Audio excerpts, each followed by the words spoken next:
How embarrassing. Okay, we actually managed to get through the whole season without doing that. And now on the final episode of Kwentong Barber, nangyari na siya. It had to happen. Is the season really complete? Pag hindi nangyari yung, ay, nakamute pala ako.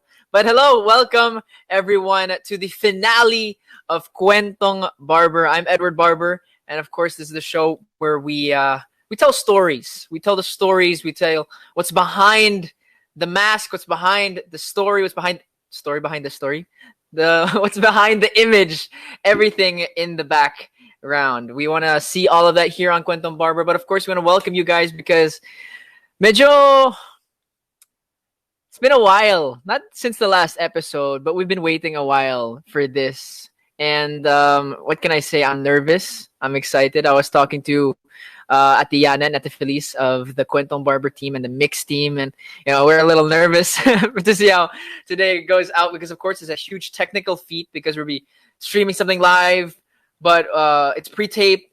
But I'm here as well. And I'll clear up a little bit more of that because some of you might not know. But the finale is going to be with the one and only my Entrata. And you guys know that. But before we get to that, I want to invite all of you guys because this Friday, we have another episode of Mix and Match on the official Kumu account of Mix. Of course, we're also airing at the moment sa TV on past episode with Glenn Krishnan, also happening this Friday at 8 p.m. on the Mix channel. But of course, we want to invite all of you guys to watch out for the Ben and Ben live concert this May 22. That's only a couple of days from now on Kumu's desktop site, www.kumu.live. And of course, you can get the general admission tickets for the main show. And of course, the VIP as well, which is their my mga added features, added bonuses din yan. But of course, today, we've been waiting for it. A daming... some people even have been angry at me na, boy, bakit hindi ba lumabas? But eto na guys, I've been waiting for it as well. But again, this episode has my in it. And of course, I mentioned the pre-taped. And a lot of people were a little bit confused. Bakit siya pre-taped? And things like that. Well, the reason why was we wanted to make sure that we had the dates down.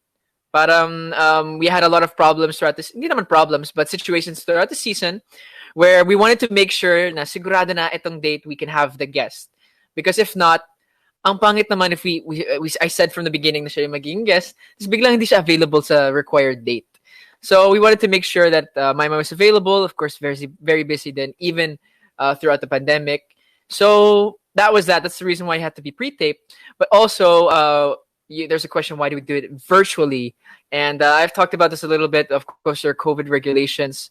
There are certain times, for example, for ASAP, may mga times na home quarantine. And you're not allowed to go out. When you're done, you're allowed to go out. But of course, this varies. I don't know I don't know my situation. I know my situation, pero alam ko sa mga artists ng ASAP natin na ganun din. So, again, we don't necessarily have to explain everything, but I just wanted to approach that because those two reasons as well are part of a big thing that we wanted to say na ang buong interview walang cuts. Actually, there are times na papasok ako sa live. I'll shout out some of you guys because I know that you're going to be watching. I'm sure you guys might have your own questions for me. So I'll ask those, pero walang cuts. At makikita nyo po na there are times where we were planning to cut or we were planning to, like in reference to the edit, we would be like, oh, Atiana, okay, pause. And then we continue. So you'll see it in its rawest. I mean, usually we wouldn't air something like this, pero gusto namin ipakita sa inyo that we're airing all of it. There's actually just one part that we have to acknowledge ngayon pa lang, where Maymay will be talking about her new single na Di Kawalan, which will be coming out this Friday. But since it has not officially come out yet, we talked about a lot of in-depth things about the song. We will be holding that back just for this episode because syempre hindi pa na-launch. We don't want to spoil anything and we don't want to spoil anything about the music video or the song itself. So, yun lang. Other than that, everything else is there. So, mga 1.5 hours tong interview na to. I'll be there with you guys. You guys can send your follow-up questions to me in the comment section. I'm a little bit emotional ngayon pa lang because it's been a long time coming. Not just for this episode, but this whole season. It's an amazing experience, and we're finally here. So show your love, to one of the people who has been with me since the very beginning, who has her own amazing skills, her own amazing talents, her own story to tell, who's beautiful inside and out. Here she is right now for the finale of Kwentong Barber. Mga kapamilya, mga kapatid, mga communicants, I give you Maymay Entrata.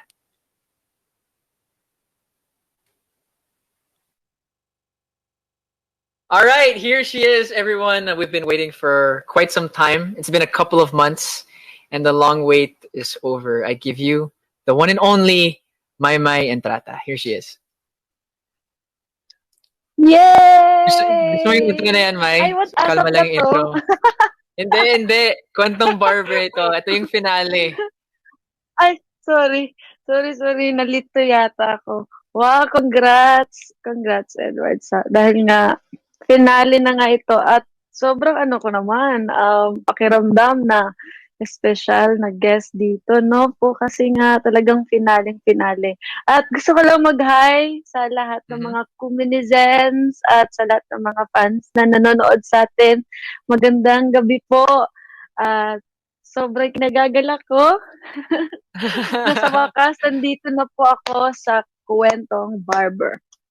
Oo, Kwentong Barber ng na walang kwentong barbero. May. Walang kwentong barbero to. And this is also going to be the place where we can talk fully. Kinakabahan sa DJ backstage. Pero we can talk fully about anything and everything you want. Kasi... Ano? Walang nervous? Okay. Di ka nervous? Oo. Ako nervous ako. Patay. Okay lang yan. Kasi ito yung first time actually. Ikwento ko rin sa mga nanonood ngayon. We'll be taking our time with this. So, walang super energetic. We're just gonna talk here. But my mind, this will come out this is airing now in May. So, May 19 actually. Okay. It's around that. Should be airing on May 19. Pero, since the beginning of this year, I think I've only seen you, syempre, hindi counted yung ASAP or I Want ASAP. Siguro mga 5 or 6 times, no? Mga ganon. Oo. Simula yata ng year na ito. Hindi siguro 6 times, Edward. Mga siguro, mga nasa 4. Oo. But, I mean like, siguro in person, it's only like 3 or 4 times. Oo.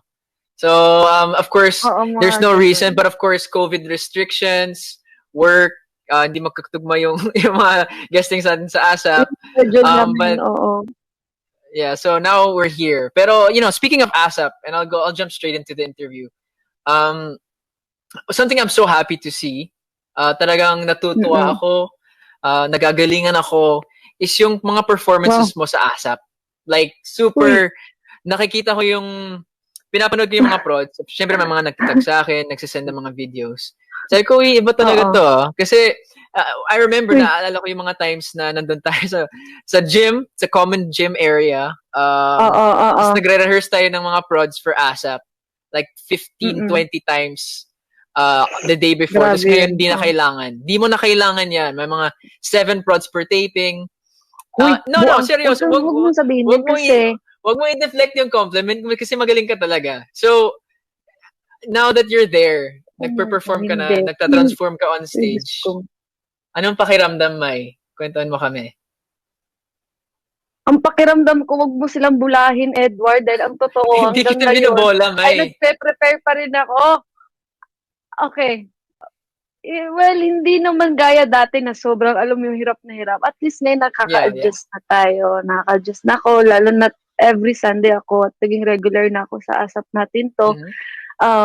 Nakaka-adjust, pero syempre, the more ka nagiging magaling na performer, the more na mas lalaki yung, the more na mas pahirap ng pahirap ang ibibigay sa'yo na prod.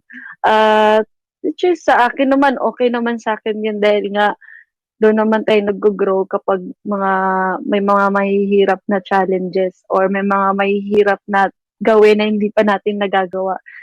So yun, pakiramdam, feeling na sobrang feeling siguro masasabi ko na grateful ako sa pagbigay sa akin ng oportunidad ng ASAP natin 'to. Kasi nga Mga gusto ko kasama mo sa talagang stage minsan, yung queen of the dance floor, si Kim. You got Sir kaya Gary. nga, oo Anong nga, feeling? oo. Eh, 'di ba, masayang-masaya kasi 'di ba dati nag-aasap natin tulang tayo kapag alam mo yung konti lang yung Yung, yung yung 30 seconds yung prod. yung expa oo, which is okay na yun sa'kin, eh, pero yung mabibigyan ka ng pagkakataon na makasama o makapag-perform ka sa mga paborito mong artista, yun sobrang beyond yun sa dream ko. Kaya mas, 'di ako hanggang ngayon talaga hindi pa rin unti-unti nagiging sink in siya pero ayoko din na pumapasok sa ulo ko nang sa gano'n hindi lalaki yung ulo ko. Um, Basta everytime na nagpe-perform ako kanila Sir Gary or kaya Ate Kim Chiu at sa ibang artista, nagiging napapabalik lang ako sa dati na wow grabe, nakikita ko ang TV ta's ngayon nakasama ko sila. Grateful ako kasi sa dami-dami ba naman ng tao na gusto na makapag-perform sa ASAP natin 'to at isa ako dun sa napili nila. In general, grateful ako sa ASAP natin 'to family, sa pagbigay nga ng tiwala nila sa akin sa talento ko at ngayon na mas alam mo yon mas nagugustuhan ko na yung pagpe-perform, eh, ng mas natutukan ko siya ng mabuti na kung saan ay talagang, um, nag-workshop ako, with, G-Force at ayun Nag-dance cover ka nga ngayon eh. Nag-dance cover ka ayun pa. ayun na nga, Marian na. workshop/dance cover. Dapat workshop lang yun ta's biglang naging dance cover. O sige, Mm. ta's biglang ayun na, wow, gusto ko din magpasalamat sa lahat ng mga netizen, sa lahat ng mga tao naka-appreciate po dun sa sayaw na yun. Hindi ko in-expect na alam mo yung ma-appreciate nila yung dance cover na yun. So, thank you. At